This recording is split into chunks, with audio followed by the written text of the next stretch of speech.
Today we're in Brussels. We're close to the European Parliament, the heart of European policy making, and we're close to the European Commission as well. We have two organised sessions today. One is in Mundo J, which is the hub of various different NGOs, but particularly Wetlands International. One on peatland policy proposals developed by stakeholders and hosted by Care-Peat. The countries that we represent are Ireland, Belgium, France, Netherlands and the United Kingdom. And the second one is hosted by the WaterLANDS project. We're discussing European peatland policy with various MEPs, with people from the Commission, with people representing different governments, and that's in relation to the nature restoration laws which are going through the European Parliament at the moment.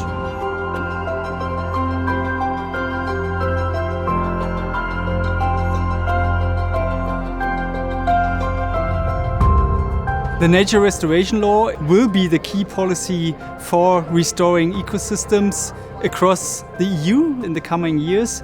At the moment, there are a lot of discussions on that in the European institutions to set clear, strict targets how ecosystems should be tackled in the future to improve biodiversity properties across the continent.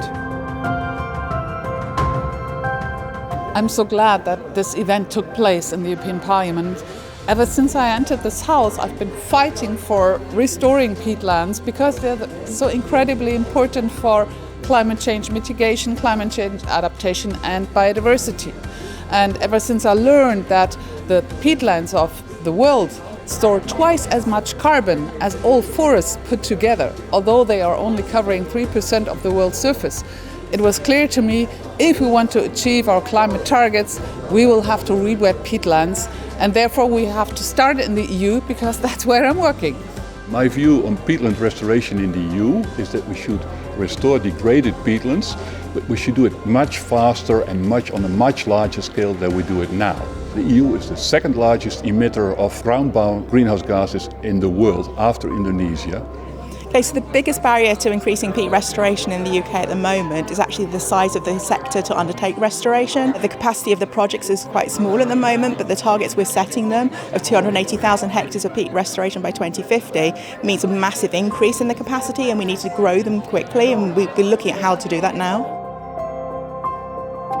One of the most important issues which should be strengthened in the proposal is that restoration always entails re-wetting. So always the water level in the peatland should be raised up to the surface level so that the peat is conserved and not decomposed anymore and going up as CO2 to the atmosphere.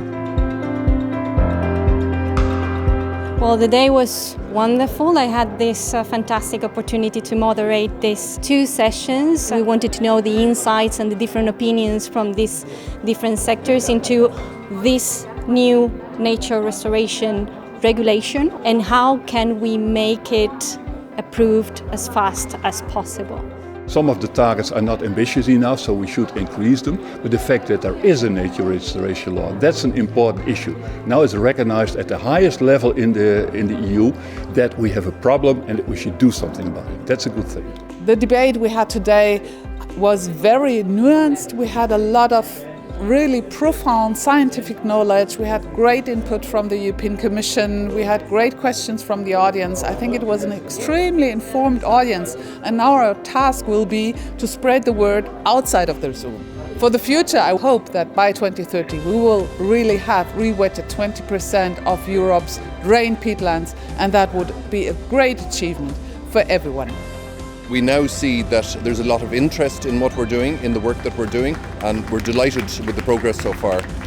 Well, at the end of the day, I'm going to be a happy man when I see that we have achieved zero carbon on the peatlands all around Europe.